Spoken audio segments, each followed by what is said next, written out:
Hey everybody, welcome to Gomet, a design sprint rendezvous with Quentin and Thibaut and la crème de la crème of the French design sprint community. My name is Jake Knapp. I'm the creator of the design sprint. I approve of this podcast. Please enjoy. Bonjour à toutes, bonjour à tous, bienvenue sur Gomet. On est très heureux de vous retrouver pour une 4e édition du Deep Dive. Deep Dive numéro 4, donc avec Pauline, Thomas. Bonjour Pauline, tu vas bien? Ouais, ça va. Ouais, ça Et roule. avec Thibaut. Thibaut, ça va toujours? Ça va, toujours bien. Salut tout le monde. Ok, et on lance le petit jingle du Deep Dive numéro 4 parce qu'on s'en lasse pas, c'est que la 3e fois qu'on le lance. Forget the way it used to be. Tonight, the deep dive. One company's secret weapon for innovation.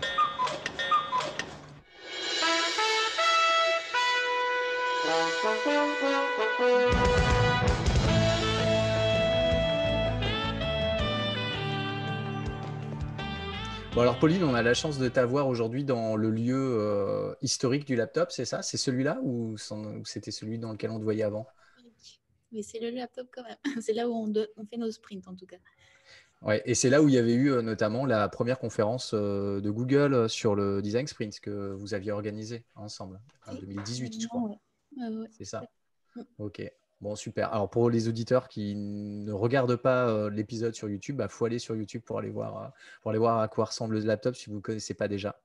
Alors, de quoi on va parler aujourd'hui sur cet épisode de Deep Dive numéro 4. Alors, d'abord, on va faire un petit retour sur les tests utilisateurs, puisque lors du dernier épisode qui était très court, qui a duré qu'une heure et demie, on n'a pas eu beaucoup le temps d'en parler. On avait quelques sujets, donc on aimerait bien pouvoir en reparler un petit peu avec toi, Pauline.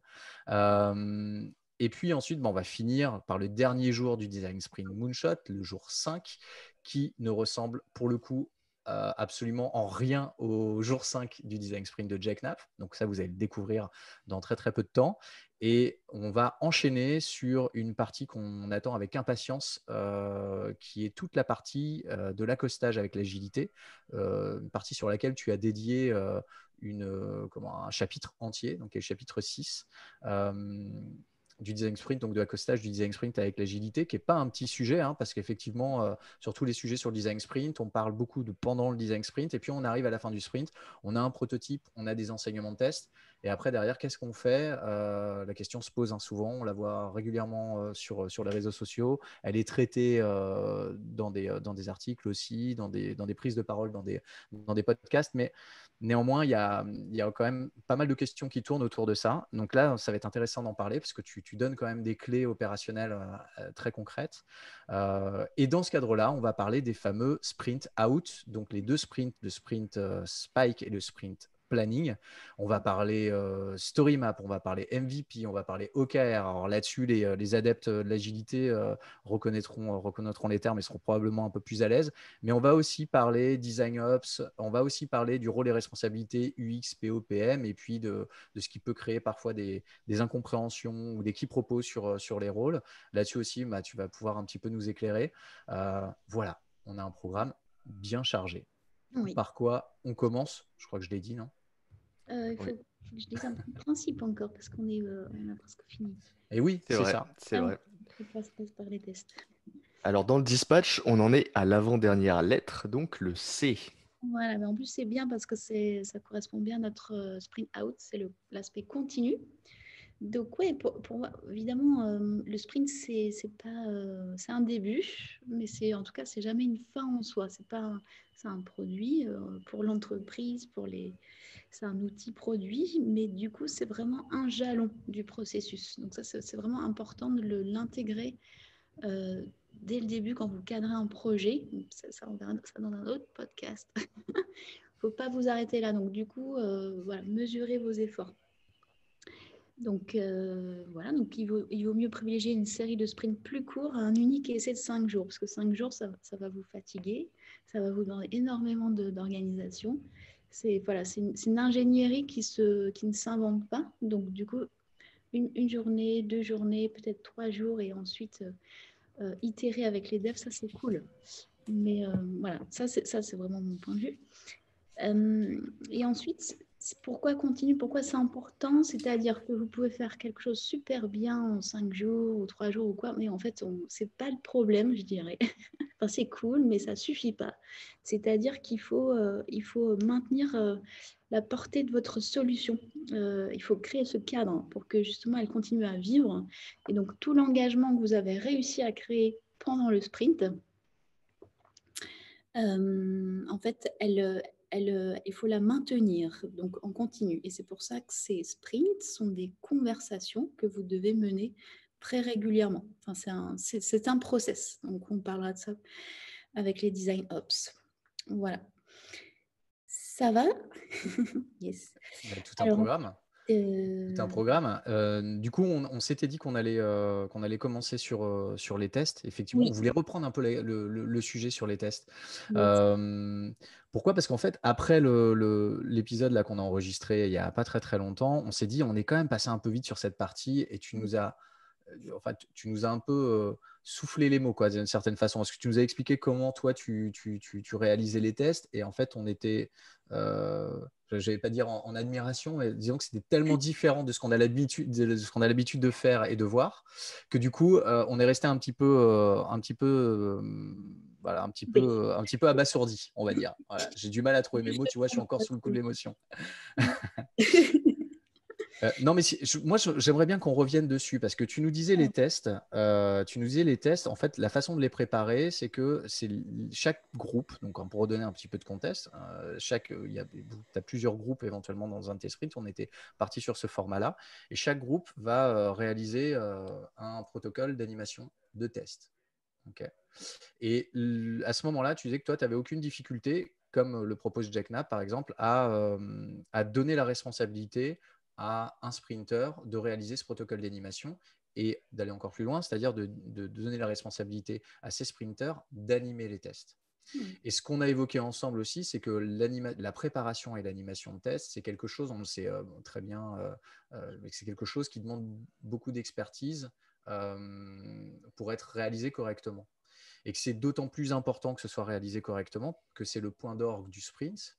Enfin, c'est effectivement le moment vers lequel tout est construit dans un sprint autour de ce moment-là pour réaliser les tests, la rencontre entre le prototype qui va incarner le concept et les utilisateurs, et qu'à ce moment-là, faut pas se planter, quoi. C'est-à-dire qu'il faut arriver à obtenir une matière qui soit la plus pure possible, la plus exploitable possible, bien la comprendre, bien l'interpréter pour en tirer des enseignements qui soient non biaisés. Et ces enseignements-là vont être particulièrement importants puisque c'est sur cette base-là que l'entreprise va prendre des décisions business qui va avoir là pour le coup un impact hyper fort. Donc, en fait, la question, c'était comment tu arrives à sécuriser justement la qualité des résultats en embarquant dans la dynamique du sprint, où ça va très, très vite, en embarquant des gens qui ne sont pas experts sur ce sujet-là. Ok. Alors, on en a un petit peu parlé. C'est comme pour les interviews.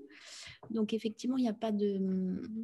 les gens ne sont pas forcément super à l'aise avec cet exercice, ne savent pas forcément faire ça. C'est un métier. Comme tout ce qu'on fait dans le sprint, il y a des métiers derrière, il y a du temps qu'on devrait passer davantage. Donc, là, le truc un petit peu différent, c'est que donc, les gens sont complètement imprégnés par leur solution et les hypothèses qu'ils doivent tester. Donc, mais en même temps, ils ont acquis une posture d'ouverture et d'écoute et en plus d'avoir trouvé une solution. Et là, du coup, ils sont mûrs, là, disons le 4e jour, ils sont mûrs pour ouvrir et chercher des réponses. Donc, s'ouvrir aux clients, aux utilisateurs finaux. Donc, finalement, le protocole de test, donc on leur donne un canevas avec toutes les phrases de relance ou les choses qu'il ne faut absolument pas dire. On leur fait faire aussi un test blanc. On les met dans les pièges pour voir comment ils réagissent. Donc, c'est un peu en mode jeu de rôle. Ça, on en a parlé. Oui. Et ensuite, comme tout est scripté, en fait, ils lisent leurs questions Et en fait, là, finalement, il y a peu de... Là, c'est plus simple pour moi que pour la recherche utilisateur parce que, en fait, dès que quelqu'un pose une question, il faut lui relancer sa question. Enfin, il ne faut pas répondre. Ou alors, il faut lui donner des tâches très précises. Mais ça, en fait, c'est tout le travail qu'on fait déjà depuis quelques jours. On fait tout le scénario. Donc, pour moi, c'est quand même... Enfin, ça me semble... Enfin, c'est clairement plus simple pour eux. Donc, ils ont déjà expérimenté la recherche utilisateur, l'entretien lundi. Et après, ils font les tests. C'est vraiment c'est beaucoup plus facile pour eux. Voilà. Donc après, les biais dans la recherche, il y en a toujours, même fait par un professionnel qui a 15 ans, 20 ans d'expérience. Il y a toujours des biais. Donc c'est pour ça qu'on avait parlé la dernière fois. Mais c'est aussi une des raisons plutôt pour lesquelles il est bien de toujours compléter avec un autre test. Et donc ce que je recommande, ce que je trouve bien, c'est les tests distants. Parce que ça permet de... Enfin, c'est moins coûteux. Et puis ça permet de lancer très vite, dès le soir même. Quasiment, hein, si on voulait être un peu fou. Voilà, après une première itération, on va dire, relancer des tests et avoir très vite des résultats sans avoir à organiser des tests quali qui sont longs et coûteux. Donc, on avait parlé de tests à pic à ce moment-là. Voilà, donc du coup, la compétence, c'est un vrai sujet. J'en parlais hier dans un book club contenu que je fais la promo parce que c'est sympa, c'est tous les gens, les UX writers, les architectes d'information. En fait, quand elle me disait, quand ils sont en sprint et qu'ils doivent écrire tous les boutons, les formulations, les baselines, les machins, on n'a pas le temps, mais personne n'a le temps. Enfin, en fait, on n'est pas là pour avoir du temps, on est là pour créer de la matière, pour générer des discussions. Et en fait, pourquoi ça, c'est vraiment c'est une approche quand même qui est particulière parce que moi, je pars du principe que, par exemple, quand là je vous parle, ou quand je donne des formations, quand je fais une conférence, quand je parle à quelqu'un, juste quand je suis pas préparée, quoi. Moi, je suis très mauvaise à l'oral. Enfin, j'ai des grandes faiblesses, voilà, pour plein de raisons. Donc, je connais vraiment tous mes défauts-là. Mais c'est pas pour ça que j'ai rien à dire et que j'ai pas un répondant et que je vais pas créer une relation avec la personne. C'est-à-dire c'est pas parce qu'on n'est pas parfait sur ce qu'on fait au moment où on fait que tout ce qui en sort n'a pas de sens, n'a pas lieu d'être. Enfin, vous voyez ce que je veux dire? Je vais peut-être un peu loin, mais, mais pour moi, c'est le même principe. C'est pour ça que c'est toujours dans cette même idée que tout le monde peut prototyper, tout le monde peut faire les interviews, tout le monde peut prendre des décisions. Et après, c'est comment on garde en fait ce momentum, comment on garde cette matière-là qui a été générée et créée de manière consistante tout au long en fait du projet. C'est vrai que, c'est vrai que sur les tests, finalement, il y a beaucoup de croyances qui sont ancrées plus ou moins fortement, d'ailleurs, en fonction même des agences ou des interlocuteurs. Et c'est vrai que tu vois, quand les débats qui traînent depuis des années sur le nombre de participants au test, être sûr de ne pas biaiser, de pas faire d'erreur, c'est vrai que du coup, je pense que les gens abordent la phase de test avec des croyances différentes. Et tu vois, comme dans la phase de prototypage, tu disais qu'il y avait un UX quand même qui était là pour accompagner, enfin lisser un peu tout ce qu'il y avait à faire. C'est pour moi une bonne ceinture de sécurité où tu peux mettre des gens dont c'est pas le métier qui vont faire l'étude, enfin la conception. Et une fois que tu arrives au test, Oui. comme disait Quentin, qui est le moment un peu clé, c'est vrai que moi, je serais craintif de laisser des gens dont c'est pas le métier écouter les résultats, les analyser sans les biaiser, parce que d'une manière ou d'une autre, ils sont quand même attachés à leur conception. Arriver à prendre le recul nécessaire, c'est un effort. Je veux dire, même quand tu prends des profils juniors de personnes qui font de la conception et de la recherche, tu vois des biais qui sont naturels, etc. Et des fois, tu as vraiment besoin qu'il y ait plusieurs personnes, plusieurs points de vue qui se confrontent pendant l'observation pour arriver à lisser le résultat et bien comprendre. Et donc, c'est vrai que moi, je mets aussi en lien le fait que du coup, les personnes qui font le test, elles restent un petit peu en vase clos et les autres membres du groupe ne voient pas forcément le test. Du coup, c'est vrai que je me dis que Oui. toutes ces approches-là, quand Mhm. elles se cumulent, c'est vrai que je me suis dit, bah, je ne sais pas si je le ferai comme ça me fait peur en fait. Ça me fait Ouais, un peu peur. voilà, effectivement, c'est ce qu'on dit. Vaut mieux que le designer ne fasse pas les tests. Ça, effectivement, je suis d'accord. Mais là, il faut se dire que quand on dit ça, pour moi, c'est le designer qui est tout seul et qui a le temps trop kiffé ce qu'il a fait. Ça fait trop des bisous à son interface. Alors là, on n'est pas du tout dans la même approche, quoi. Déjà, c'est un groupe. Il y a déjà des points de vue différents. Et il y a ce que je vous disais, cette histoire de posture là qui change. Et il y a des métriques quand même sur la fin. En fait, quand vous faites les débriefs de test, vous listez, voilà, telle personne, non, ça c'est ok, perception, mais pas, voilà, pas du tout d'appétence. Enfin, voilà. C'est-à-dire qu'il y a quand même des métriques pour se dire objectiver, hein, toujours objectiver la compréhension des retours. Et donc, ça, c'est dans le cas où effectivement, il n'y a pas de professionnel de la profession. Mais effectivement, vous pouvez aussi vous dire, attendez, pour moi, c'est hyper important qu'il y ait un designer ou quelqu'un externe qui fasse passer les tests. Et ça, vous pouvez le rajouter. C'est juste que c'est un coût. En fait, moi c'est vrai que c'est implicite pour moi, mais c'est toujours comment faire le moins cher possible et le plus efficace. Donc ça, c'est vrai que ça, c'est mon angle de vue. Après, peut-être que voilà, c'est vrai que c'est toujours ma priorité, en fait. Mais effectivement, si vous avez les moyens, c'est cool. Faut avoir le plus de meilleures ressources possibles. Ça, c'est. Et je crois que notre angoisse avec Thibaut, elle était sur le fait de se dire que, comme je te disais au début, c'est-à-dire que vraiment, en fait, ce qui va sortir de ça, c'est de là qu'il va y avoir des décisions hyper stratégiques qui vont être prises. Est-ce qu'on continue? Est-ce qu'on arrête?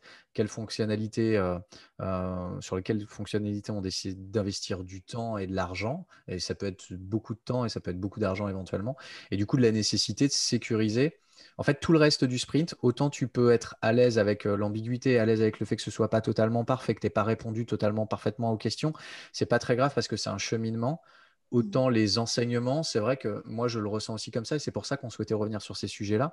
Autant les enseignements, c'est trop sérieux, tu vois, d'une certaine façon, pour laisser ça en fait à des gens qui voudraient bien faire, hein, c'est pas le souci, mais sans même être les designers, c'est-à-dire les gens qui vont avoir réalisé le prototype, sont des gens qui sont là et depuis le début du sprint, donc ils vont avoir eux-mêmes leurs propres convictions, ou en tout cas leurs propres intuitions sur le sujet. Et c'est comment tu arrives. Alors j'ai bien compris, en fait, tu travailles avec eux effectivement à avoir un canevas avec des questions précises. Du coup, en théorie, ce canevas sécurise leur posture.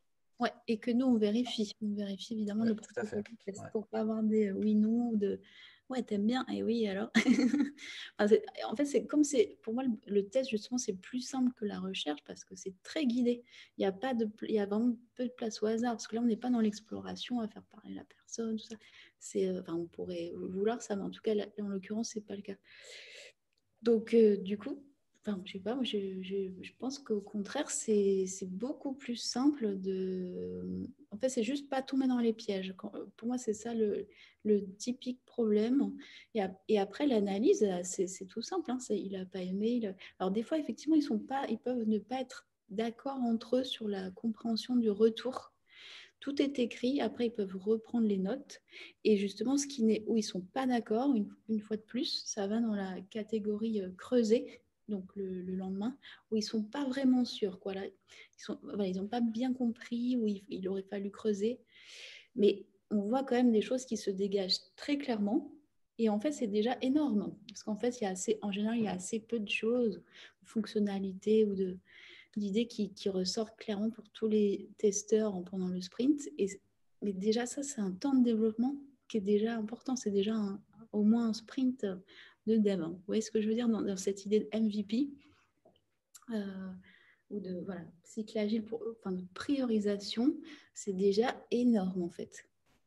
Du coup, les tests, ils durent bien à peu près 45 minutes, c'est ça, entre une demi-heure et 45 minutes, ce que tu nous disais la dernière fois? Demi-heure, c'est un peu court quand même, ça dépend des. Ouais, je suis d'accord. Ouais. 45, c'est le Mais du coup, minimum. en 45 minutes, tu as ton guide d'animation. Généralement, tu dévies toujours un petit peu. Tu vois, au bout d'un moment, tu crées une conversation. Ça, c'est un support qui va te permettre de savoir vers où tu dois aller. Tu peux t'y référer pour être sûr de ne pas oublier certains points quand tu es dans le feu de l'animation. Mais tu vas avoir toujours une parole qui se libère d'une certaine façon. Tu ne vas pas tout contrôler du test, quoi. Mais c'est par rapport à un moment d'action. Donc, c'est genre par rapport à un bouton, il va se dire, mais alors, qu'est-ce que je peux cliquer là ou qu'est-ce que ça fait quand je clique là? Tac, tu reposes la question et qu'est-ce que vous attendriez? Qu'est-ce que vous aimeriez? Qu'est-ce que vous pensez voir derrière ce bouton? Et donc, effectivement, il va expliquer son point de vue, mais il va rester sur un parcours. Donc, je pense qu'il y a moins de... Il y a quand même moins de... Enfin, un petit peu moins que la recherche utilisateur. En fait, je note un truc dans ce que tu dis, et c'est vrai que je me rappelle quand j'avais lu le livre de Jake Knapp, j'avais été surpris dans la phase de test, parce que d'ailleurs, à confirmer, mais je crois qu'il appelle ça user interview, et pas vraiment test. Et en fait, toi, Pauline, dans ce que tu fais, tu te rapproches beaucoup plus d'un format test d'utilisabilité au sens classique, où tu es un peu plus précis, un peu moins, c'est moins ouvert, tu as des scénarios à réaliser, des choses comme ça. Et c'est vrai que c'est un peu la différence. Dans le sprint original, finalement, tu vas chercher des questions aussi de perception, des fois, tu es à la limite de l'opinion. Enfin, tu essaies de tester un peu l'appétence des gens pour le service au global, etc. Tu es moins sur de l'utilisabilité. Là où toi, j'ai l'impression que finalement, c'est quand même plus standardisé, plus formalisé sur quelque chose qui se rapproche du test d'utilisabilité. Peut-être aussi les différences qu'on avait dans la compréhension de l'exercice. Mais ouais, alors ça, c'est bien parce que, donc, moi, j'aime bien aussi cet usage-là. Effectivement, l'interview, enfin, le test utilisé pour l'interview. Donc, moi, je le fais en premier, hein, ça vous avez compris, je le fais le lundi, parce que ça crée un esprit, on sait pourquoi on travaille, pour qui on travaille, ça ancre, voilà, ça ancre une phase de travail centré utilisateur. Mais dans le cas où vous n'avez pas le temps et vous commencez vraiment en mode voilà, j'ai 2-3 jours et effectivement, c'est super de pouvoir créer le prototype par rapport à ce qu'on sait déjà, les retours justement en fin de cycle d'un sprint de code, hein, de dev. Là, vous avez déjà des métriques, vous avez des retours. Le PM, il est censé vous donner déjà quelques infos, quoi. Donc là, vous pouvez concevoir effectivement un proto et l'utiliser pour faire un petit peu d'exploration et du test. Et ça, je trouve ça bien aussi, hein. Très très bien. Alors, on passe à la suite. Oui, bah, passons à la Et suite. merci pour tes éclaircissements, Pauline. On passe à On la est suite. rassurés, Alors, on est rassurés. on- Faut y aller, il n'y a pas de perfection, les gars.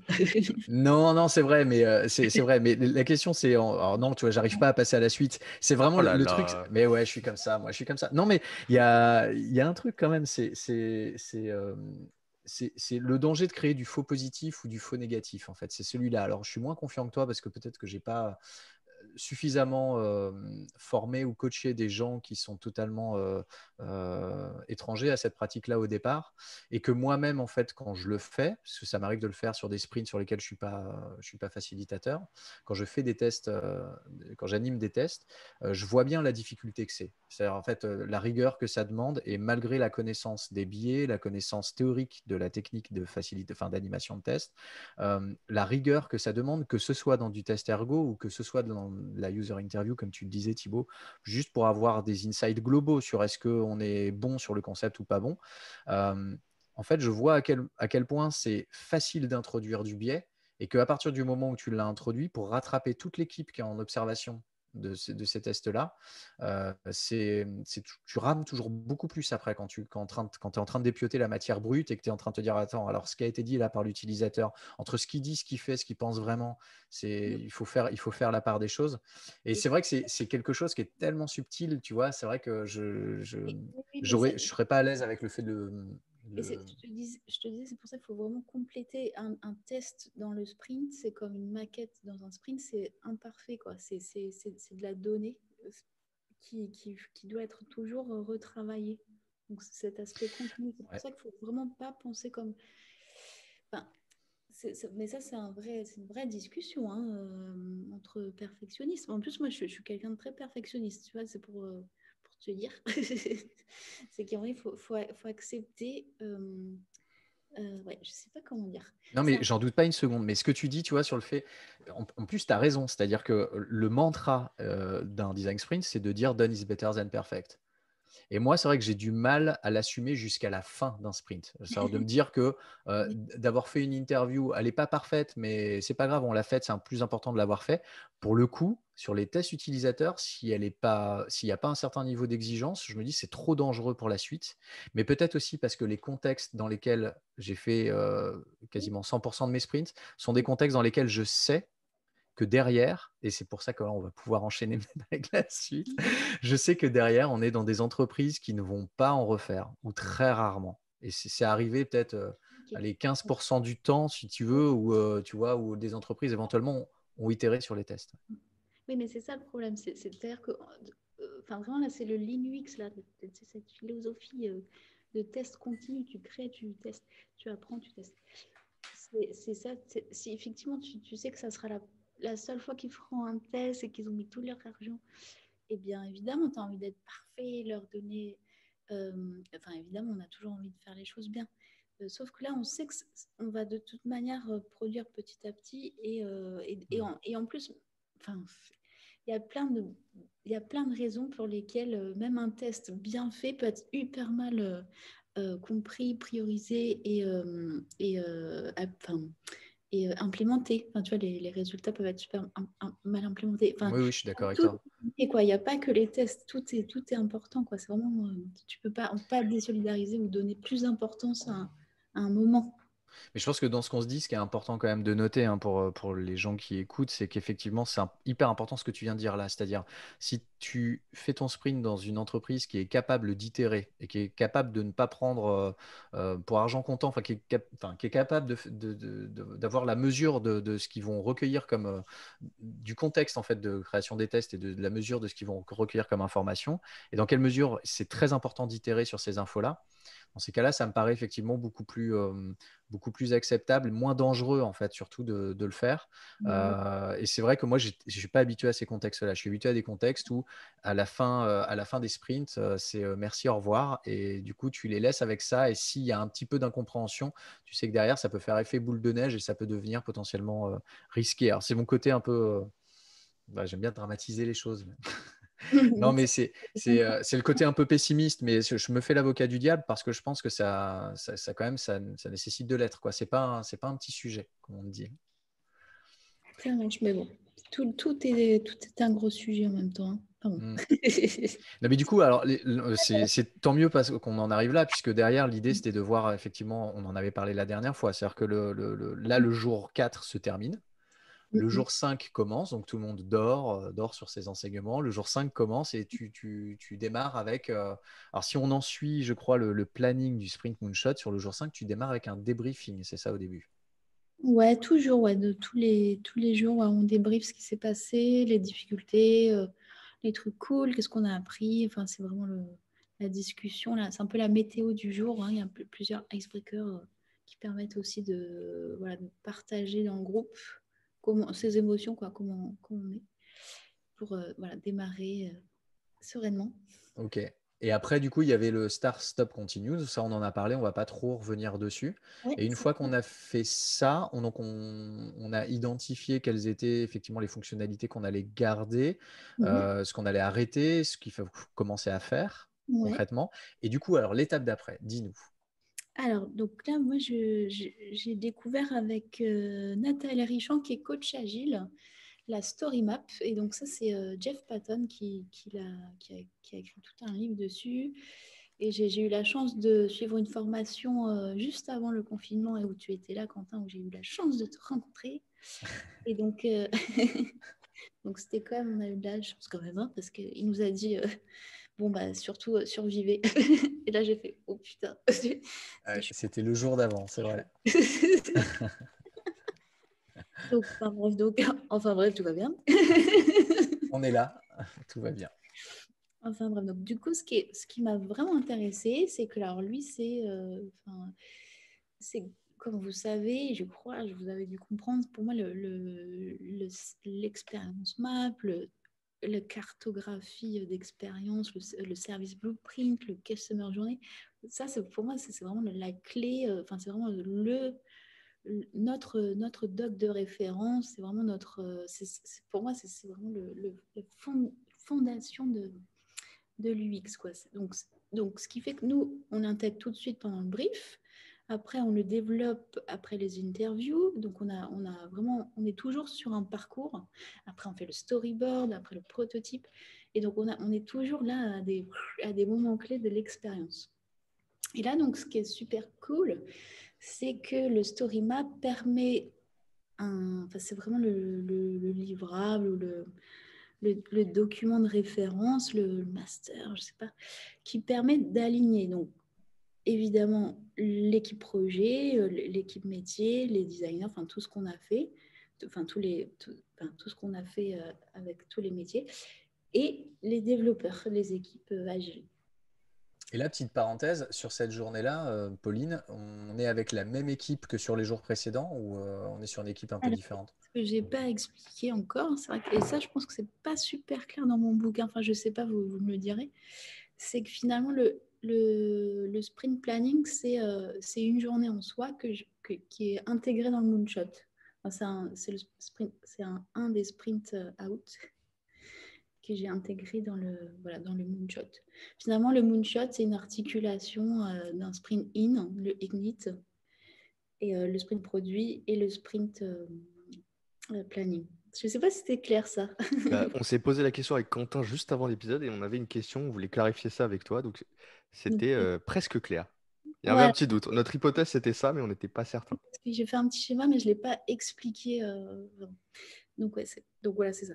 Donc le sprint planning, effectivement, c'est bien quand il y a toute l'équipe, comme d'hab, hein, toujours, hein, mais c'est une question de moyens, de temps. Mais là, ça va être vraiment de récupérer la matière. Donc là, c'est juste l'équipe projet, donc surtout quand même. Donc au moins un designer ou un lead UX, enfin je sais pas, quelqu'un qui décide un petit peu, quoi. Le PO, évidemment, le PM. Alors là, du coup, là, on va introduire la distinction. Je ne sais peut-être pas tout de suite parce que c'est un sujet qui est un peu complexe. On verra après. Donc, on va dire PO, PM, parce que normalement, ils sont quand même deux. Et un dev, alors architecte technique ou je sais pas, ça dépend vraiment pareil des équipes. Là, je vais marcher sur un terrain miné parce que vraiment les équipes sont créées de manière très différente. Bon, en tout cas, c'est la triade, comme dit Jeff Patton, c'est l'UX, le POPM et le tech. Voilà, globalement, on va dire ça.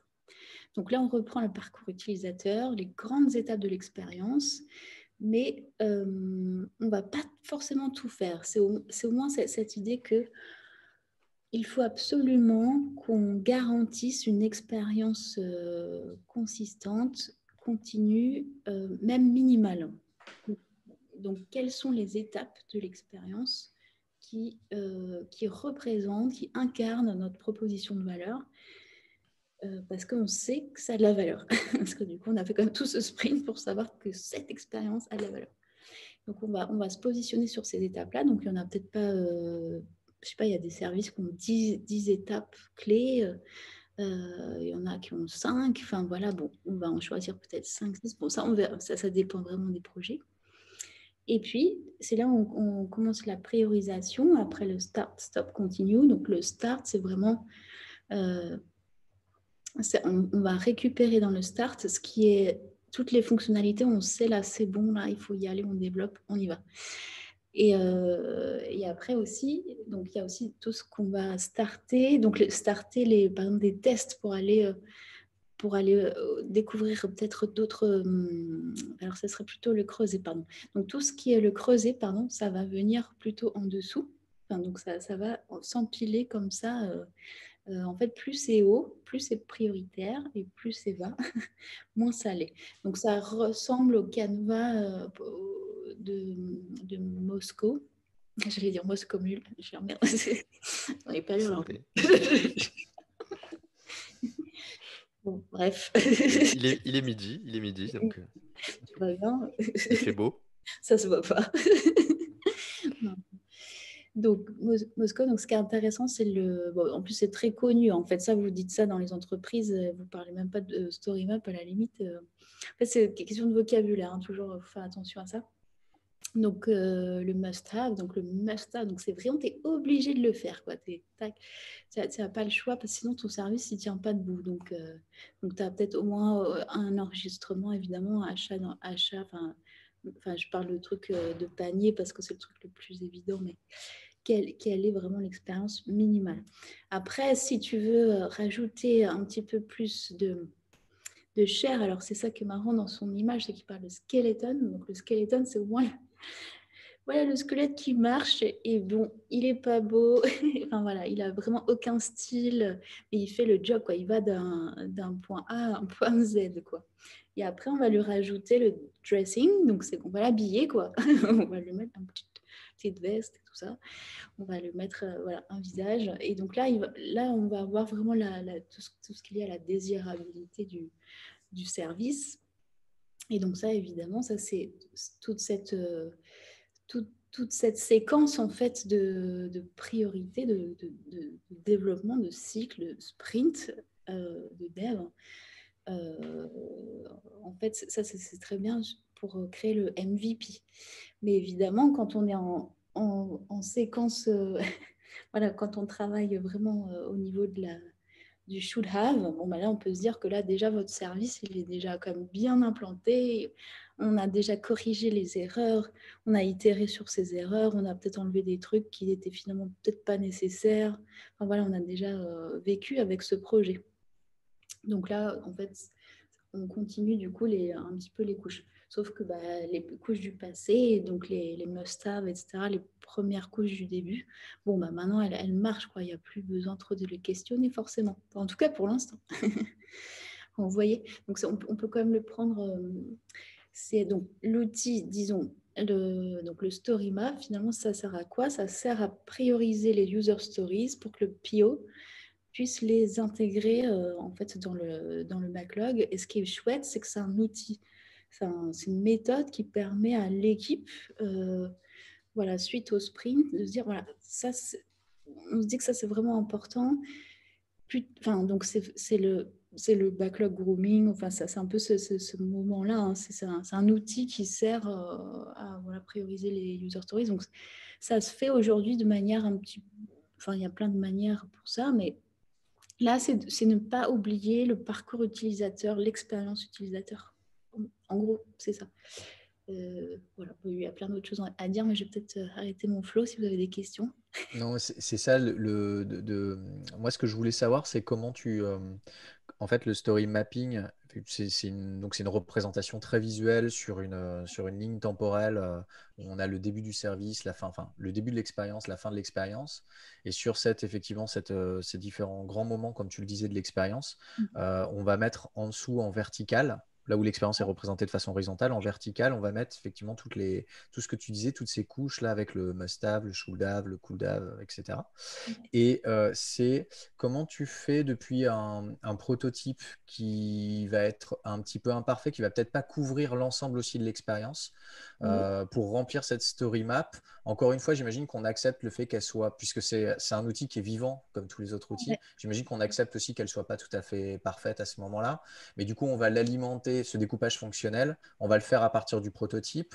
Est-ce que tu vas permettre aussi aux équipes d'extrapoler un petit peu sur des fonctionnalités qui n'ont pas été prévues, par exemple, pendant le prototype, qui n'ont pas été testées, mais qu'on estimerait bien d'intégrer? Comment ça se passe un petit peu tout ça, cette discussion? Comment tu l'animes?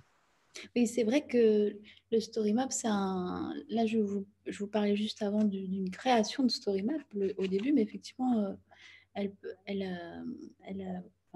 a toute une vie. Donc, du coup, dans un sprint, on pourra peut-être travailler qu'un tout petit bout de l'expérience sur un ou deux moments. Après, c'est effectivement, ça c'est pour moi, c'est vraiment le rôle du Sprint Master ou alors justement du PM. Donc là, tic, tic, tic. Peut-être le Sprint Master doit être aussi le PM. Ça, c'est des discussions, hein. Donc, je ne suis pas sûre à 100%, mais c'est de se dire attention, on ne va pas essayer de rajouter des trucs maintenant, quoi, parce que ça, c'est le risque. Qu'on fait le backlog grooming, il y a mais nul. Enfin, il y avait ça qu'on n'avait pas fini, etc. Donc ça, c'est le rôle aussi de la sprint rétrospective, mais là, du sprint, de l'agile, hein, je parle sprint rétrospective des devs, de bien finaliser le sprint d'avant, et puis du coup, peut-être d'intégrer effectivement les fonctionnalités qui sont toujours un peu en jachère, et de se dire, est-ce que ça a toujours de la valeur? Est-ce que le sprint sert à ça? Se dire, est-ce que ce qu'on est en train de développer a toujours de la valeur? Est-ce que c'est toujours prioritaire? Donc voilà, ça c'est cette discussion effectivement qu'on peut reprendre. Comment on l'anime, c'est simplement, je dirais, c'est vraiment le focus dont parlait Jeff Patton, là, tu te rappelles? C'est toujours, est-ce que ça a de la valeur pour notre utilisateur? Est-ce qu'on répond à sa problématique? Il y a que ça, enfin pour moi, c'est vraiment que cette question-là qu'on doit poser. Donc ça, il faut pas mal de leadership. Donc ça, et c'est pour ça que le PO, en général, a pas forcément ce statut. C'est pas son rôle. Le PO, lui, il va plutôt gérer la prod. Qu'est-ce qu'on fait? On ne va pas tout annuler parce que bidule, parce que les tests ont révélé que ça n'allait pas. Et oui, effectivement, il a raison. Donc ça veut dire qu'on se dit peut-être... là, il faut refaire des tests, on n'est pas sûr. Là, il faut reprendre des décisions. Il y a des choses qui... Ouais, ça coince un peu, quoi. Parce qu'il y a tant d'imperfections. Voilà, il y a un moment, ça pèse, en fait, sur la production et sur le développement. Donc, vous voyez un petit peu l'esprit ou pas? Ouais, tout à fait. Moi, j'avais une question, c'est sur ce story map, donc tu vas avoir tout ton découpage fonctionnel qui va être priorisé. Et est-ce que tu vas te permettre aussi d'intégrer justement tous ces questionnements-là? Le fait de se dire, bah tiens, sur telle étape de l'expérience, il y a des éléments sur lesquels on n'est pas complètement certain, donc on ne peut pas le spécifier fonctionnellement pour l'instant, mais on sait qu'on va avoir besoin de faire des tests complémentaires. On sait qu'on va avoir besoin de peut-être faire un petit peu de prototypage pour aller faire des tests. Enfin, est-ce que tu peux l'intégrer ça dans ton story map, dans ta séquence, ou est-ce que c'est quelque chose que tu fais plus tard? Comme ça va se finir en backlog, tout ça, dans le backlog. Ouais. Tu es obligé de l'estimer. Donc, du coup, c'est cette idée du sprint spike qui est... Donc, j'ai eu souvent ce problème chez Adobe où on fait des trucs, mais c'est un peu compliqué, quoi. Donc, il faut quand même qu'on se parle avec les designers, là, qu'on prenne un petit moment avant d'estimer. Parce qu'il y a d'autres priorités et donc il faut quand même, avant de se lancer dans le développement de cette fonctionnalité, il faut être sûr, quoi. Donc, effectivement, cette idée qu'à ce moment-là, on se dit, tiens, il faut absolument soit qu'on refasse un sprint, soit qu'on refasse une itération en conception, soit qu'on fasse un test, soit qu'on se dise, on est sûr que cette fonctionnalité a de la valeur. On y est presque, mais là, on ne sait pas l'estimer. Donc là, ça rentre dans le backlog, mais c'est des jours hommes, quoi. En gros, c'est plus c'est plus un point d'estimation. Et là, c'est cette idée, alors dans l'idéal, hein, mais pareil, ça dépend des problématiques. Je vous ai fait tout un plan de Sprint Spike donc sur une journée, donc c'est très ambitieux, hein, une journée en prod. Mais bon, on peut toujours rêver. C'est au moins de se dire, ok, comme là on coupe le sprint, on va avoir oublié on va avoir oublié plein de trucs quand même. Il faut quand même se remettre dedans, donc revoir pourquoi on fait ça, pourquoi cette fonctionnalité est importante, de quel besoin c'est ressorti. Donc, il y a un micro-restitution. Et là, tout de suite, on peut générer des idées ou aller voir ce que fait un tel pour gérer ce problème-là ou se prendre un temps pour faire de la recherche avec des collègues ingénieurs, ou inviter des personnes qui pourraient nous aider. Donc, c'est ça, en fait, comment on va trouver la solution, mais en petite task force, quoi, petite équipe réduite. Moi, j'aime bien quand le PO ou PM est là aussi parce que c'est quand même lui, au final, qui va acter, quoi. Et qui a la vision, qui doit avoir la vision produit et qui est en relation avec le business. Alors, donc, pour moi, c'est important qu'on soit ensemble. Donc, voilà, peut-être prendre une journée et après, si on peut faire des petits tests en guérilla, c'est super. Mais ça, pareil, ça dépend des produits, qu'on ne peut pas faire des guérillas à tout bout de champ tout le temps, quoi. Donc, en fait, c'est se remettre dans cette configuration. Ok, je comprends le problème, je trouve des idées, je produis quelque chose, je teste. C'est toujours voilà, je priorise, évidemment, à la fin. Donc, voilà. Ouais. Ok. Alors, à la fin de cet exercice-là, il dure à peu près une soixantaine de minutes il me semble. Hein. Ça peut être plus long, ça dépend des... Oui, ça va dépendre du périmètre. Ouais. Ouais, tout à fait. Donc, ça, c'est bien. Ça nécessite encore ça génère quand même encore de la discussion, pas mal. parce que là, on atterrit on réatterrit dans le projet qui est déjà en prod. Donc, ça, il faut faire attention à ce moment-là, quoi. Mm. Et du coup, une fois que tu as fait ça, tu passes à la définition des OKR. C'est bien ça? Oui, ça, c'est bien si on peut le faire. C'est pas encore très développé en France. Là, j'ai expliqué assez rapidement parce que je pense qu'il y a plein de choses à développer là-dessus. Mais bon, en tout cas, j'ai tenté une explication dans le bouquin, mais je pense que c'est bien. C'est-à-dire, enfin, parce que forcément ce que j'ai fait, mais ce qu'il faudrait faire en tout cas, poser des objectifs. C'est dire que à partir du moment où on rentre dans la production, dans le dev, le grand risque pour moi, c'est de perdre le pourquoi. Pourquoi je fais les choses et d'être en mode ouais, exé quoi. Enfin, vraiment, c'est ça. Pour moi, ça, c'est enfin, ce qu'il faut veiller à limiter ça. Donc, en fait, pour moi, c'est redonner l'autonomie à la personne, à chacun, de, de détailler des tâches, enfin détailler des actions qu'ils feront pour répondre au grand objectif. Et donc là, tout le monde peut le faire, tout le monde peut le faire soi-même, mais surtout, ce qui est important pour moi de le faire à ce moment-là, mais ça c'est pareil, ça peut être compliqué dans beaucoup d'entreprises, j'en ai bien conscience, mais dans l'idéal, c'est que tous les métiers, donc le marketing, la tech, les designers, le produit, bon, soient conscients de tout ce que les gens font, en fait, ce que les gens sont prêts à faire, le type alors, ce n'est pas des tâches, mais c'est des actions qu'ils vont réaliser pour ces objectifs. Et les objectifs, c'est des objectifs centrés utilisateurs.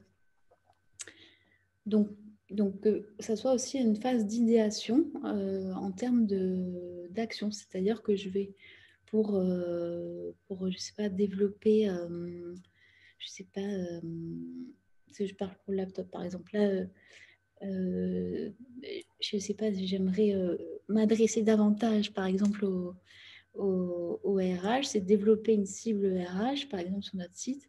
Bon, bah, ça veut dire que, par exemple, les équipes marketing que j'ai pas du tout, hein. Pas du tout, non. En fait, vont devoir contacter, je sais pas, 5 personnes cette semaine et du coup vérifier telle hypothèse, donc que les RH ne connaissent pas du tout le métier de l'UX et donc du coup vont s'adresser peut-être à des écoles qu'elles connaissent très très bien et pas à des petits marchés comme nous, par exemple. Enfin, quelles sont les hypothèses que je vais chercher à comprendre, enfin. Et donc, quelles sont toutes les actions que les équipes vont se donner elles-mêmes pour aller confirmer ces hypothèses qui répondent aux objectifs. Bon, c'est un peu compliqué. Enfin, vous voyez, enfin, en fait, pourquoi le mettre dans le story map? Il faudrait que je vous donne des exemples, mais c'est là où il faudrait qu'on fasse un des petits exemples précis. Story map, c'est qu'on se partage nos actions et que si, par exemple, moi, je vois que je peux aider le marketing à mon poste en tant qu'UX, je peux aider le marketing sur son objectif, eh bien, je peux aller mettre une action pour moi qui va l'aider, enfin, une action dans ma liste qui va aider le marketing à faire son action. Où les gens savent en fait sur quoi on bosse, quoi. En fait, ce qui fait que du coup, on peut travailler plus ensemble. On sait qu'on peut se soutenir dans l'effort. On n'est pas juste dans la tâche où chacun fait son truc et puis chacun pour soi. Enfin, c'est ça qui, je pense qu'il faut vraiment éviter en fait quand tu travailles en agile. Et quand je t'entends parler, finalement, les OKR tels que tu les utilises à ce stade, Oui. c'est plus un outil qui va te permettre aussi d'ouvrir sur pas simplement le delivery d'une solution digitale. Ouais. Ça va t'ouvrir ça sur tout le reste de la stratégie autour du produit, quoi. Donc, tu as le marketing dont tu en parlais. Il peut y avoir la com, les RH, ce genre de choses. Là, on ouvre sur tous les corps de métier qui vont concourir d'une façon ou d'une autre à améliorer l'expérience globale. voilà, ça permet de déciloter, prendre conscience du travail et de l'expertise de chacun, qu'on a effectivement réduit complètement, enfin, dans le sprint où tout le monde a fait des petits bouts, mais pas vraiment. Donc là, c'est bon. Maintenant, on a le temps. Et voilà, qu'est-ce qu'on va faire? Qu'est-ce qu'on va mettre en action? Enfin, et ensemble, et prendre conscience que voilà, chacun a ce type de métier. Je crois que le grand problème, un des grands problèmes dans l'agilité, c'est qu'on court un lièvre, on ne sait plus pourquoi, et en fait, c'est vraiment cette idée que chacun, en fait, est quand même plutôt frustré. Et c'est toujours le business qui se dit que les développeurs, ou même les designers, hein, c'est un peu voilà, enfin, oui, vous avez compris. Les développeurs se moquent tellement des designers parce qu'en fait, on n'a tellement pas conscience en fait de ce qu'on fait, quoi. Donc, quand on conçoit une page, une fonctionnalité, on n'a aucune conscience de l'incidence et donc du coup de poids d'estimation d'une story. Enfin, on se comprend pas du tout, quoi. Enfin, vraiment, c'est pour ça que pour moi le mode story map OKR, c'est se dire voilà, moi je fais ce taf là, tu le sais maintenant, et bon, et comme ça on peut se parler et puis on apprend peu à peu les uns des autres, quoi. Je voulais revenir avec toi là-dessus parce que en fait, je trouvais ça intéressant que ce soit pour la story map ou les OKR. Tu fais du sprint finalement un point de départ pour initier ces livrables, si j'ose dire. L'OKR, par exemple, comme l'idée, c'est un peu de cascader du haut de l'entreprise vers le bas pour que tout le monde bouge en même temps dans la même direction. Euh, je me suis dit finalement, ça serait un entrant ça pourrait être un entrant pour le sprint d'avoir un OKR clair qui t'est donné. Et toi, finalement, ce que je trouve intéressant, c'est que tu fais du sprint le point de départ pour la définition de l'OKR, qui aujourd'hui peut être difficile dans les entreprises quand elles n'ont pas du tout ça en place, de se dire mais par où on commence, d'où ça vient et qui initie. Et du coup, je voulais savoir ce que toi tu pensais de ça. Est-ce que c'était, enfin voilà, dans quel sens tu le vois et comment tu imagines que ça peut évoluer après? Tout à fait. Alors, c'est vrai que là, enfin, voilà, plus je prends du recul, c'est vrai que le livre, je l'ai écrit en mode, c'est votre premier sprint, quoi. C'est vraiment le début d'une grande conversation, d'un grand processus. Donc, c'est pour ça que je l'intègre à la fin du sprint, comme tu dis. Mais tu as tout à fait raison. Quand on est là, il faudrait que je fasse le design sprint en action. Voilà, le design sprint en action. Et bien là, du coup, effectivement, on pourrait évidemment les KPI, les OKR, tout ce qui va nous permettre de poser des objectifs et les mesurer, toujours, hein, c'est toujours en premier, quoi. C'est pendant la phase de cadrage. Tout à fait. Donc, c'est l'un ou l'autre. C'est là, disons que c'est pour initier un projet, tu le fais à la fin, je dirais, parce que tu ne sais pas encore, hein, au début du sprint, tu ne sais pas encore en fait ce que tu veux tester.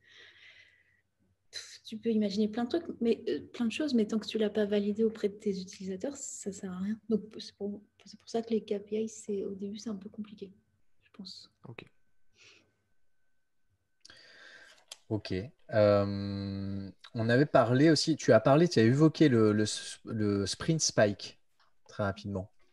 Et je dis qu'on l'a évoqué rapidement parce que tu nous as expliqué que le sprint spike, c'était effectivement ce qui allait permettre de concevoir de manière très opérationnelle pour estimer précisément un effort de développement. Je pense que c'est intéressant qu'on revienne quelques minutes sur le déroulé en fait d'un sprint spike. Ouais. Je vais me remettre dedans. Ça marche. Alors, yes, je t'écoute. Enfin, si tu as des questions. Alors, non, c'est juste. Alors, l'idée, c'est pas forcément de rentrer dans le micro-détail, c'est juste d'évoquer, là, pour nos auditeurs, la façon dont ça se passe et le matin et l'après-midi. Parce que je vois, en fait, la liste, effectivement, des activités, peut-être ne serait-ce que les évoquer pour en informer les auditeurs. J'en ai parlé tout à l'heure déjà, mais je peux redire un petit peu. Donc, là c'est vraiment, là, je donne un cadre. Pour les plus nerds d'entre nous, quoi. Parce que ça, je sais que c'est des choses qui vont un peu passer à l'as, parce que je vois tout à fait ce que c'est un cycle de sprint. Avant qu'on s'intègre et qu'on ait un jour ensemble et travailler, je pense qu'il y a un petit peu de temps qui va passer, mais c'est pour ça, si on donne une méthode, ça pourra peut-être aider. Donc, en gros, c'est comme d'hab, hein, on prend le café. Voilà. fait toujours plaisir. On discute, tout ça, c'est cool. On est content d'être ensemble. Donc, rappelez toujours la problématique et le besoin. Voilà, donc ça, on a vu ça tout à l'heure. Pourquoi? C'est quel type de fonctionnalité? Et je me permets parce que je crois qu'on n'a pas pensé à recontextualiser l'objectif du Sprint Spike. Alors, je vais lire ce qu'il y a dans le livre. C'est de préciser la charge de développement d'une fonctionnalité priorisée dans le backlog. C'est ça. On ne l'avait pas dit, je crois, donc je pense que On l'a dit tout à l'heure. on l'a dit, c'était il y a longtemps. Oui, c'est vrai. Donc, le Sprint Spike, c'est voilà, c'est ça. C'est qu'en fait, vous avez un... Non, en fait, c'est très, très récurrent quand vous travaillez sur un projet, sur un sprint, d'avoir des choses qui sont cool, mais on ne sait pas trop, enfin, voilà, comment on va faire ensemble. Donc, donc j'utilise j'imaginais un petit peu ce Sprint Spike parce que ça existe déjà dans l'agile, c'est un vrai truc, hein, ça existe vraiment, le Spike, ça s'appelle pas Sprint, c'est juste le Spike, ça existe vraiment. C'est un moment où on va réestimer, on va prendre du temps pour dénouer, clarifier des problèmes techniques, trouver des ressources. Bon, ça, j'en ai déjà parlé. Donc, comme j'en ai déjà parlé pas mal, attends, du coup, c'est quoi la question précise? Parce que Non, mais c'est moins. Alors, c'est pas une question précise en fait. Si je lis le déroulé, et après j'invite Thibaut aussi à réagir éventuellement s'il a des remarques. Mais donc effectivement, il y a l'introduction de la problématique, le petit icebreaker. Ça, on va dire, c'est des classiques. Mais en même temps, tu disais, moi je pense que la ritualisation, ça a du bon. Et en agilité, je pense qu'on l'a compris et ça permet de cadrer, ça permet de structurer un petit peu. Et je pense que c'est pas mal. C'est des repères importants.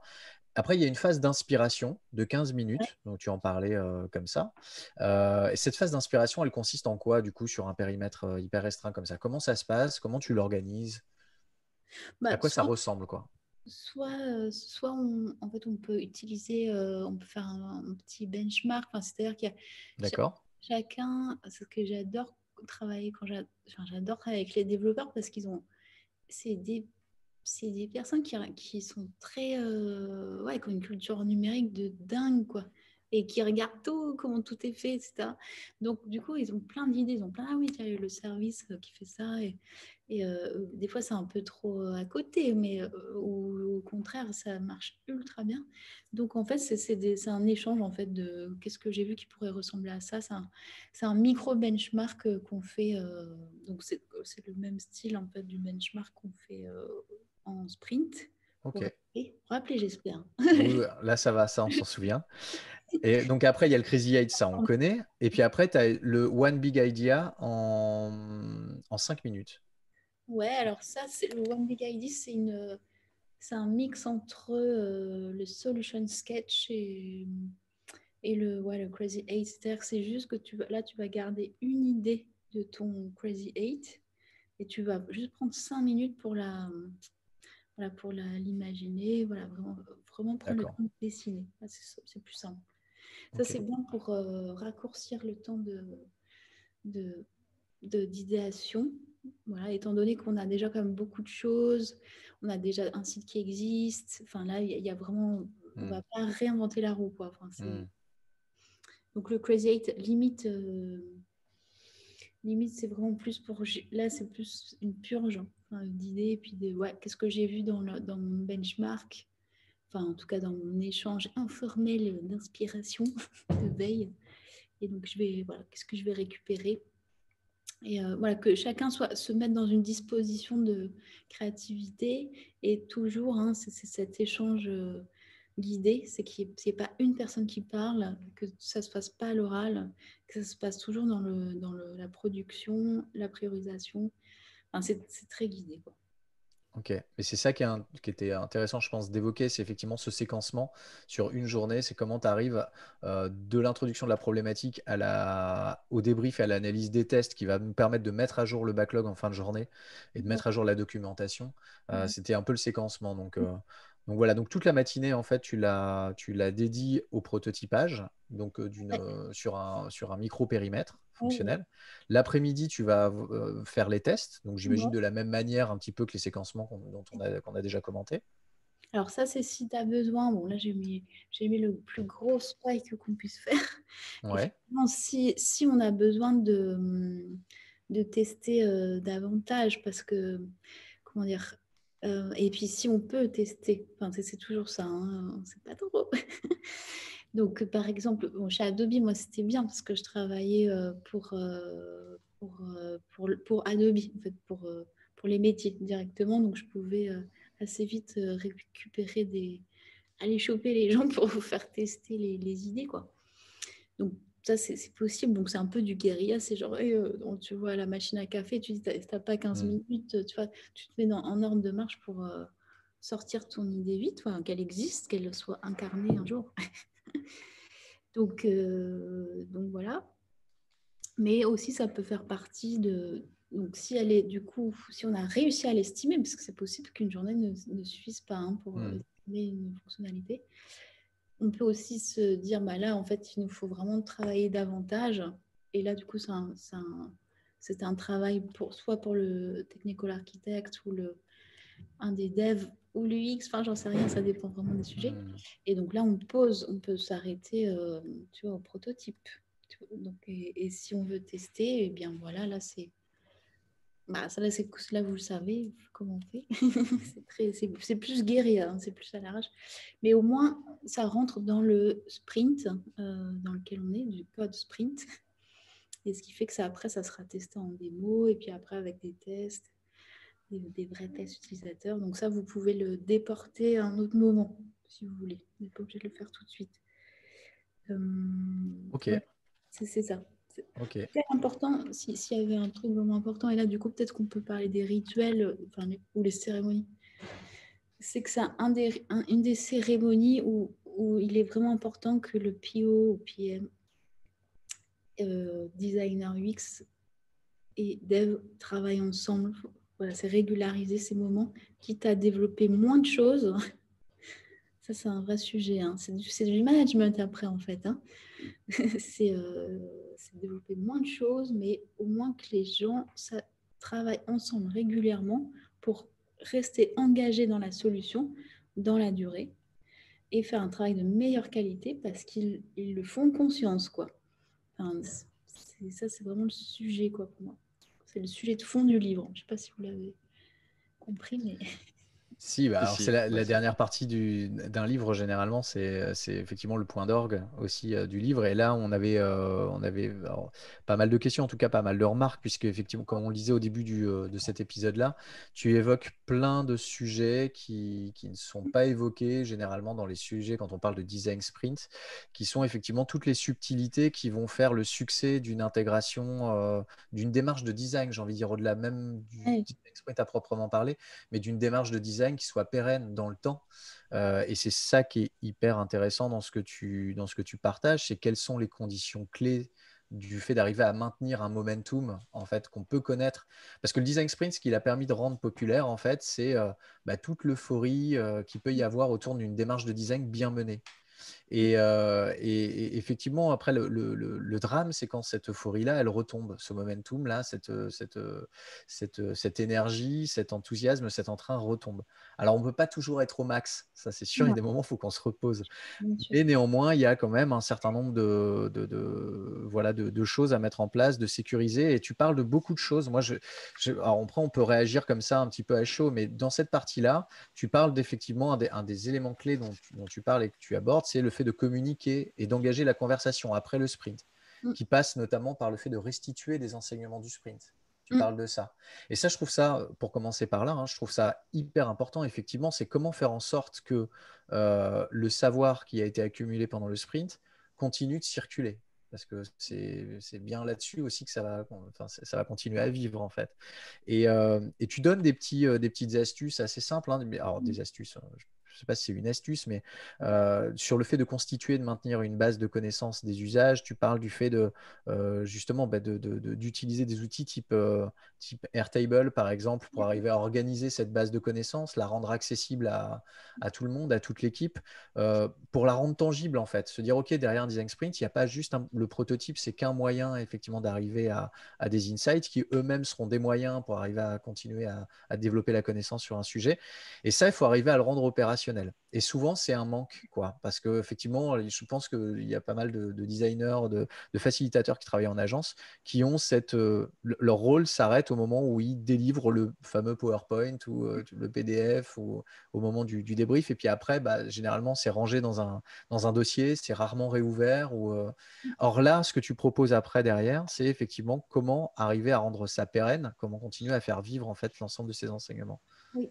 Et ça, je trouve ça hyper intéressant. Donc, il y a le fait de comment on arrive à maintenir une base de connaissances des usages, comment est-ce qu'on arrive à communiquer et rallier de nouveaux décideurs. Ça, t'en parlais, sur maintenir le momentum, par exemple. Il y a les nouveaux rôles et responsabilités en mode agile. Et là, tu t'en as parlé en filigrane tout le long de cet épisode-là, sur le fait de réduire les écarts entre les disciplines, entre les managers, les PO, les PM, etc. Alors, Et je ça, rebondis, Quentin, si je peux, parce vas-y, qu'il y a je une t'en prie. phrase qui. C'est un peu l'autre face de la pièce. Il y a les designers en agence et il y a ceux qui sont en interne. Il y a ce Oui. paragraphe qui m'a particulièrement marqué parce que correspond à des situations vues.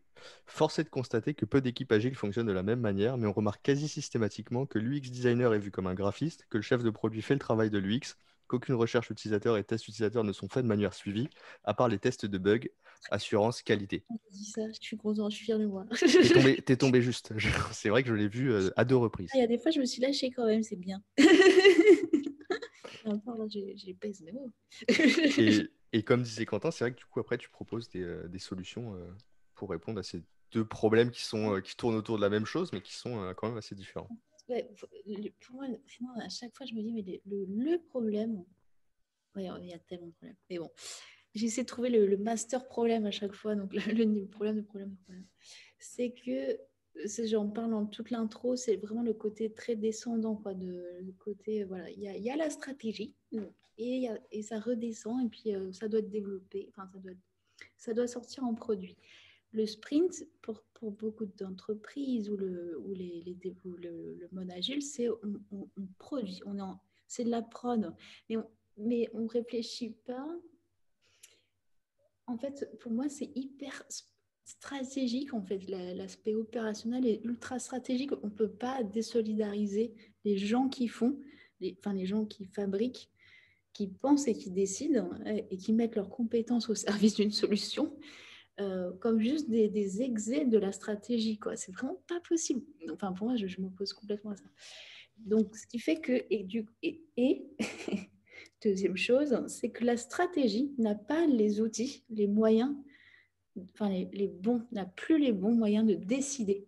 Et donc, pour moi, tout ce qui est restitution, communication, c'est rappeler en fait, toute cette matière qu'on a créée. Et ça fait partie de la stratégie parce qu'en fait, quand on fait un sprint, on n'est pas juste en train de résoudre un problème d'interface ou un problème d'expérience. On parle des gens, quoi, les clients, quoi, qu'est-ce qu'ils attendent, c'est quoi leur vie. Donc, et ça doit remonter à la surface pour que les décideurs aient cette conscience-là, comprennent en fait pourquoi aussi quelle est la raison d'être en fait de leur entreprise pour faire redescendre dans la stratégie opérationnelle. Vous voyez ce que je veux dire ou pas? Donc c'est cette idée de in-out. On produit de la matière pour ressortir, mais il faut toujours que ça nourrisse un cycle de décision et de conception, de production, mais tout ça c'est lié, quoi. On ne peut pas désolidariser. Donc c'est pour ça que la communication c'est très stratégique pour améliorer après tout le process de production, le management des équipes qui se fatiguent, enfin, c'est absurde, quoi. Franchement, moi, j'ai vécu des situations vraiment absurdes, quoi, en sprint agile. C'est waouh. Enfin, bref. Et pourtant, c'est au cœur de enfin, c'est pas par hasard si c'est au cœur de l'agilité, c'est-à-dire enfin, tout ce qui va être communication visuelle, le fait de rendre tangible Ouais, sur les murs la pensée qui est voilà. en train de se faire, qui est en fonctionnement, le fait de créer effectivement tous ces rituels pour montrer que la pensée est mouvante, qu'elle est vivante et que les choses évoluent, se transforment Voilà. en fonction des éléments de connaissance qu'on va avoir. Alors ça, c'est une chose. Et effectivement, il y a tout ce que tu dis là, c'est que c'est aussi c'est fondamental. La communication entre des êtres vivants, des êtres sociaux qui doivent travailler ensemble est fondamentale. Sans ça, il peut rien se faire. Et souvent, c'est le parent pauvre. Non, mais c'est vrai, souvent, c'est le parent pauvre. Donc, Tellement, quoi. Ouais, ouais, non, mais c'est le problème, les gens se parlent pas, quoi. C'est juste the master problème. Mais oui, donc je me dis vraiment de plus en plus, c'est que pour créer, enfin, si on a conscience de ça, enfin, comme moi, ça peut vraiment m'exaspérer fondamentalement. C'est du coup que le designer, pour moi aussi, il peut prendre un petit rôle, enfin, ce petit rôle de, ouais, je communique, mais voilà, ce qu'on a, la pensée, enfin, les besoins des utilisateurs, les problématiques, ça fait partie de mon rôle au-delà de juste produire des interfaces. C'est de dire, c'est donner les moyens de décider, de mieux penser, de mieux comprendre, enfin, de donner les moyens aux décideurs. Voilà, donc, pour moi, prenez ce temps-là parce que c'est une fois de plus, hein, c'est que ça va vous faire gagner du temps après parce que on sera d'accord, on va communiquer, on recrée on recrée du lien et on arrête le côté. Il y a ceux qui pensent, et ceux qui décident et ceux qui font quoi. Ça c'est contre-productif aujourd'hui. On ne peut plus faire ça dans l'agilité parce qu'on est en itération, donc on est obligé de se parler, quoi. C'est obligé. C'est le lien. Voilà. et pour répondre enfin, pour rebondir sur l'extrait que Thibaut a mentionné, du coup, dans ton bouquin, tu parles effectivement, tu essaies pas de redéfinir, mais un peu de clarifier, de donner toi ta position, ton sentiment sur qui devrait faire quoi et quelles sont les relations c'est surtout sur les relations en fait. Quelles sont les relations qui doivent entretenir en fait tous ces rôles qui sont fondamentaux. Est-ce qu'on peut revenir peut-être un petit peu dessus? Tu peux nous en parler un peu plus dans le détail? Oui, alors c'est des propositions et là vraiment qui méritent discussion parce que c'est comme on disait ça. Enfin, j'ai jamais vu une méthode agile appliquée de la même manière et puis les métiers qui font exactement la même chose. Donc, ce que je vois, moi, c'est qu'effectivement, bon, l'UX, hein, alors l'UX, c'est quoi déjà? Déjà, il y a un grand sujet sur c'est quoi un UX designer, quoi, parce que ça, pareil, là, je commence à douter clairement de la fiche de poste de l'UX designer. Donc, en tout cas, ce que je vois de plus en plus, c'est qu'il y a des UX designers donc, qui conçoivent, qui font la recherche, qui font plus le côté parcours. Mais il est quand même souvent PM ou PO quand même. Hein, donc c'est là où putain, on va pas y arriver. Et ce qui est en tout cas très, très, très commun, enfin, très acquis communément, c'est que l'UX, il fait des interfaces, quoi. Enfin, that's it, quoi. Faut pas... Enfin, en gros, c'est son job. Enfin, j'ai l'impression, et j'aimerais bien que les auditeurs réagissent à ça, parce que j'ai besoin de comprendre tous les cas de figure, en fait. Voilà. Donc, c'est pour ça que souvent le l'UX fait lui, ou le UX UI, mais du coup, mais ce qui peut vraiment bien faire son travail l'UX, s'il fait lui. Et lui, c'est pas forcément un bon user researcher parce que c'est quand même un taf compliqué. Enfin, voilà. Donc là, on va toucher toutes les compétences comportementales aussi qui sont un peu différentes, voire beaucoup. Donc, je dirais, alors, il faudrait que je prenne des cas de figure parce que c'est ça qui est... Le PO, disons, son rôle normalement, c'est de gérer l'équipe projet et qui est effectivement constituée de beaucoup de développeurs. Mais il y a quand même quelques designers. Mais le designer, il est souvent impliqué dans plusieurs projets en même temps. Donc, il ne peut pas être à tous les stand-up. Et puis, c'est waouh, c'est compliqué. Enfin, ça, intellectuellement, pour un UX, c'est compliqué d'être toujours sur des problématiques techniques. Enfin, il faut aussi faut le nourrir, quoi. Donc, c'est OK si l'UX dit au PO, voilà, délègue un petit peu ce qu'il a à dire. Donc, toujours rappeler Alors pour les stand-up, c'est qu'est-ce que je fais? Est-ce que je fais des tests utilisateurs? Est-ce qu'il y a quelqu'un qui veut venir avec moi ou qui est intéressé voilà, par les résultats? Ou voilà, moi je travaille sur le parcours client là, de création de compte. Voilà, je sais que toi, tu travailles là-dessus. J'ai une problématique. Il y a un spike à faire peut-être ensemble. Et que ça, on peut aussi sortir, enfin, imaginer des spikes même au cours d'un sprint de dev. Donc, c'est de se dire, c'est se raccrocher à comment je peux travailler mieux avec l'autre, quoi. Voilà. Mais ça, c'est pas possible tous les jours, hein, de faire des stand-up, hein, c'est quand même compliqué.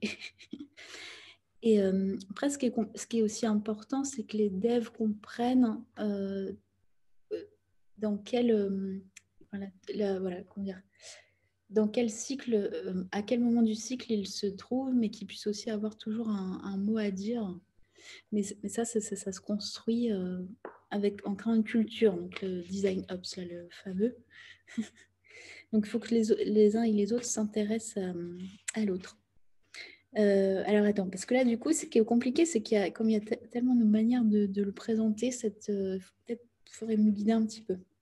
Non, mais c'est peut-être ce qui est intéressant, c'est de voir ce que tu disais là, c'est-à-dire la relation qu'un UX, a priori, devrait entretenir avec un PO. Enfin, qu'est-ce qui va faire Oui, que cette relation va être saine oui, entre c'est ça. PO, UX, Dev, PM, j'ai envie de dire. Alors C'est après, une on grosse. va aller se frotter aussi sur Oui, les sujets qui on disent va que pas. Product Owner, c'est un rôle dans Scrum, que le PM peut potentiellement aussi être Product Owner, etc. Bon, ça, c'est des sujets à part entière. Ok. Là, ce qui va être intéressant, c'est vraiment de voir quelles sont les conditions de réussite d'une bonne relation entre ces trois acteurs pour arriver à garantir ou sécuriser une démarche design, on Oui, va oui, dire. Voilà. oui, oui, oui, c'est ça. Oui, oui, donc du coup, c'est vraiment où j'ai vu où ça marchait plutôt bien, c'est effectivement c'est que l'UX rappelle toujours les priorités du point de vue de l'utilisateur, parce que le PO, le problème, c'est qu'il va être happé par énormément de travail. Enfin, il est toujours en burn down, quoi. Enfin, j'ai rarement vu des PO tranquilles, quoi. Ça, je crois que ça n'existe pas. Enfin, je sais pas. J'espère qu'il en Non, c'est existe. vrai, c'est vrai. C'est quoi? Si vous regardez Moxé, ouais. C'est souvent observable. Donc, il a quand même tout le poids du projet sur les épaules. Donc, quand il n'y a pas de PM, qui est plus normalement côté business, vision produit, là, il se tape vraiment tout le monde là. Donc, le business, les équipes projet, le designer qui fait chier là avec ses fonctionnalités là qui ne sont pas du tout réalistes. Bon, voilà. Donc, c'est compliqué, quoi, la vie du PO, il faut le comprendre. Donc, sinon, on doit l'aider, si on devait l'aider, parce que quand même, on a envie d'aider les gens, c'est qu'il n'oublie pas pourquoi on fait les choses, donc à quel problème on répond. Rappelez toujours, s'il travaille avec des personas, ben voilà, là, on répond à cette problématique. Et l'aide à garantir la qualité des livrables. Parce que ça aussi, le PO, il n'a pas du tout... donc le designer, on ne consulte pas des masses quand même sur la garantie, la qualité en fait d'implémentation. Et donc c'est là où il y a des drames absolus, hein, et on perd un temps de malade. Et c'est là où les développeurs et les designers juste se détestent parce que il y a la conception et l'implémentation, et c'est des choses différentes. Alors justement, sur cette partie-là, comment tu fais pour arriver, parce que tu en parles un peu dans le livre, c'est pour ça que j'aimerais bien que tu nous en parles un peu, comment tu fais pour redonner pas un rôle, mais si, un peu un rôle de responsable qualité de l'UX finalement dans cette Ouais, est-ce que j'ai parlé du boucle-là. QA? Parce que ça, je vous en ai pas parlé encore. Peut-être ça, je l'ai enlevé du livre parce que là, on m'a dit, voilà, c'est là trop loin. Donc, donc là, pareil, dans l'agile, donc il y a le QA qui vient vraiment en fin de parcours pour bien, et s'il n'y a pas de bug et tout, mais non, il faut aller un petit peu plus loin. Donc, pour moi, il y a le rôle du UX QA. Donc, c'est peut-être quelqu'un qui est peut-être je ne sais pas, dans l'équipe, il faut voir, mais il y a un moment où il faut qu'il y ait une validation de l'implémentation au pixel. Hein, c'est quand même important. Voilà, le titre, c'est la bonne taille de titre. Voilà, l'image est de bonne qualité, elle est bien centrée, enfin tout ça. Et donc ça doit faire partie du process, enfin, en même temps que le QA. Hein. Donc, bon, il y a toujours un problème de gestion aussi, c'est que chez Adobe, mais dans plein d'autres boîtes, en fait, c'est le QA en général, il est délégué à des équipes en Inde ou enfin voilà qui ont juste à cliquer des boutons. Enfin, c'est horrible, hein, vraiment. Et il n'y a pas du tout cette vision. Waouh, ok, c'est juste technique. Bon, pourquoi pas. Oui, mais il n'y a pas que ça en fait. Il n'y a pas que ça. Donc pour moi, le designer aussi, il devrait avoir un. Alors c'est peut-être pas la même personne, mais bon, c'est quand même celui qui a conçu en tout cas les interfaces. Le truc, c'est que là maintenant qu'on fait des design systems, normalement il y a quand même moins de problèmes d'implémentation. Heureusement, donc ça nous fait gagner quand même un temps considérable, ce qui fait que si l'UX fait de l'UI, eh bien c'est OK parce qu'en fait, il utilise simplement les composants pour concevoir ses interfaces. Donc ça aussi, ça réduit un petit peu la charge absurde en fait de refaire absolument toujours la même chose. Donc ouais, donc il y a ça. Il y a le fait aussi, tu en parlais, je crois, de donner une place aussi à l'UX dans la rédaction pardon, des definition of done. Ah oui, ça c'est intéressant, ça, ouais. Alors, ça c'est bien parce qu'effectivement, on parle toujours en fait voilà, de qu'est-ce qui est bien fait, bien réalisé, mais c'est toujours cette idée, oui, mais pour l'utilisateur, en fait, ça veut dire quoi? Parce que definition of done, pour une équipe, ok, c'est important et c'est chouette. Franchement, c'est ça. L'agile, c'est absolument génial, hein, le Scrum. Mais voilà, en fait, je comprends pas en fait que l'aspect, la valeur pour l'utilisateur, hein, elle soit pas intégrée un peu plus, quoi. Enfin, c'est juste que de la prod, hein. C'est juste comment on pense mieux la prod, comment on pense mieux une équipe, c'est déjà énorme, hein. C'est huge. Mais là, il faut absolument, effectivement, donc le designer, lui, c'est de se dire quand est-ce que moi, je pense que la qualité d'implémentation est au top. Donc, definition of done, c'est ça. Enfin, une partie, on peut mettre ce qu'on veut un petit peu, mais quand est-ce que moi, je considère que mon travail a été bien implémenté et qui résout bien la problématique initiale sur laquelle on travaille pour nos clients finaux, quoi. Il y a une partie dans le livre qui fait un peu écho à ça, c'est sur la démo, le moment où les développeurs présentent le code. Tu proposes une nouvelle approche que moi je trouve hyper intéressante parce que j'ai jamais vue et du coup je suis curieux de savoir comment toi tu la mets en place. Alors peut-être que je peux lire ce qui m'a marqué, c'est plutôt que mettre les décideurs en position de décider de la validité du travail, l'UX peut profiter de la démo pour organiser une séance de test avec les utilisateurs finaux et les métiers pour les aider à décider des prochaines priorités dans un véritable contexte d'usage et pour favoriser le dialogue continu entre l'entreprise et ses clients. Ouais, en fait, ouais, là, on peut faire là, ce que je trouve marrant, c'est que ça, on ne peut pas le faire tout le temps, hein, évidemment, parce que c'est quand même un peu compliqué.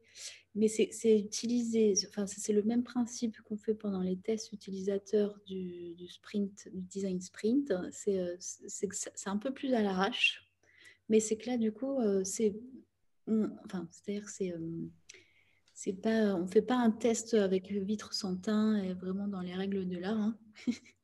N'est-ce pas, Quentin? Désolée. Mais c'est de se dire, si on invitait quelques-uns de nos utilisateurs pour qu'ils testent aussi, parce que c'est pas, enfin, pour moi, c'est pas le décideur vraiment qui décide si la fonctionnalité est bien développée et si vraiment on peut la mettre en prod. Enfin, ça reste parce que c'est pas leur métier, c'est pas du tout leur métier. Ils ne voient pas les choses que nous on voit sur notre definition of done, que les développeurs voient au niveau de leur definition of done. Les métiers, ils voient un truc, mais normalement, ils l'ont vu déjà ils l'ont vu déjà normalement avant, pendant le sprint aussi. Donc, c'est juste dire, c'est une sorte de démo restitution où on peut se dire qu'on peut inviter un utilisateur ou au mieux, et ça, je pense, c'est beaucoup plus simple à réaliser parce qu'il faut quand même avoir c'est quand même compliqué de faire un truc non biaisé où vous avez tous les devs, le business, les designers et puis un pauvre utilisateur. Donc, c'est vrai que on imagine la scène, c'est un peu c'est un peu biaisé.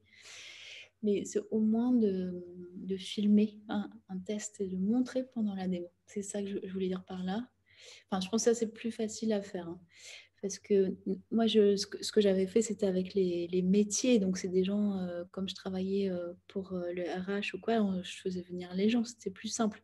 Mais en fait, c'est pas vraiment applicable pour tous les projets. Donc, voilà, faites vivre la sensation folle au business et au dev de « Ah, il y a des gens qui utilisent notre service, mais c'est incroyable. » J'écoutais des podcasts sur le produit où effectivement il y a des PM qui organisent, alors je crois que ça a un nom en plus, c'est des popcorn party ou je sais plus exactement, où ils arrivent à gamifier un petit peu justement le sujet, mais c'est l'ambition en fait, le résultat est un peu le même, c'est-à-dire qu'en fait ils se font des reviews de sessions utilisateurs qu'ils ont pu enregistrer sur des outils type Hotjar par exemple, ou ce genre de choses. En mode popcorn, en mode on se fait une soirée, on se regarde un film, sauf que là au lieu de se regarder un Star Wars ou je sais pas moi le dernier Game of Thrones, on va se regarder des sessions utilisateurs sur des sujets donnés. Par exemple sur, je sais pas moi, un nœud qu'il peut y avoir dans un tunnel d'achat, par exemple. On sait qu'il y a une problématique, mais on va se regarder un certain nombre de sessions pour voir ce qui se passe en fait, quels sont les comportements qu'on peut arriver à observer en mode popcorn. Donc, on va réunir tout le monde, on va réunir toute l'équipe. L'idée, c'est de l'ouvrir à tout le monde pour pouvoir créer de l'émerveillement, entre guillemets. Hein. Le mot est peut-être un petit peu gonflé, mais l'idée, c'est là, c'est de se dire, OK, l'idée, c'est de ne pas avoir des guerres d'ego ou des guerres d'interprétation interpersonnelles. L'idée, c'est d'arriver à objectiver, en fait, tout ça. Et c'est ce qui se passe, effectivement, le jour des tests du sprint, quoi. On a les utilisateurs qui parlent par eux-mêmes.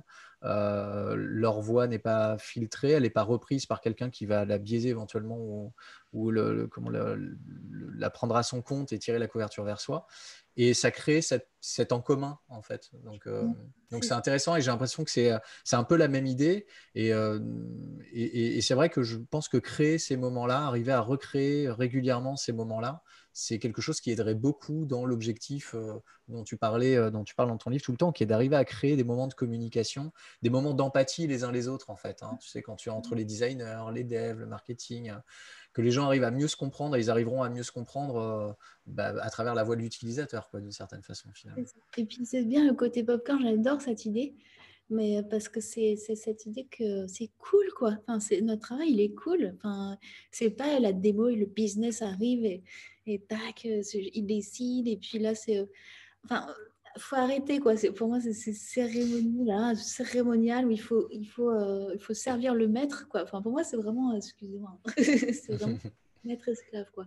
Donc, il faut créer ces moments où on est cool. Et puis, ouais, c'est chouette. On va entendre des gens et c'est pour eux qu'on travaille. Donc, ouais, et puis on travaille ensemble, quoi. Donc, ouais, peut-être pas en mode apéro quand même, parce que du coup, après, Mais si, allons-y. ouais, Parce que mieux. en mode Non, mais dédramatiser les rituels, je pense que c'est effectivement clé. Les dédramatiser, ça permet déjà, de donner plus envie d'y assister, parce que tu ne te dis pas que tu vas vivre une expérience douloureuse, et effectivement de les répéter, et puis de relativiser aussi constamment, c'est important quand même. Oui, parce que quand tu es dans une démarche d'itération, bah oui, c'est pas le jugement dernier, quoi. Tu vois, à chaque fois, la démarche prend ce truc, vas-y. Et donc ouais, on avance ensemble. Donc, ouais, donc tous ces moments, en fait, si vous voulez, pour moi, le sprint, le design sprint, comme je vous l'ai décrit, c'est le master moment, quoi. C'est vraiment le gros bidule, quoi. C'est vraiment le gros machin.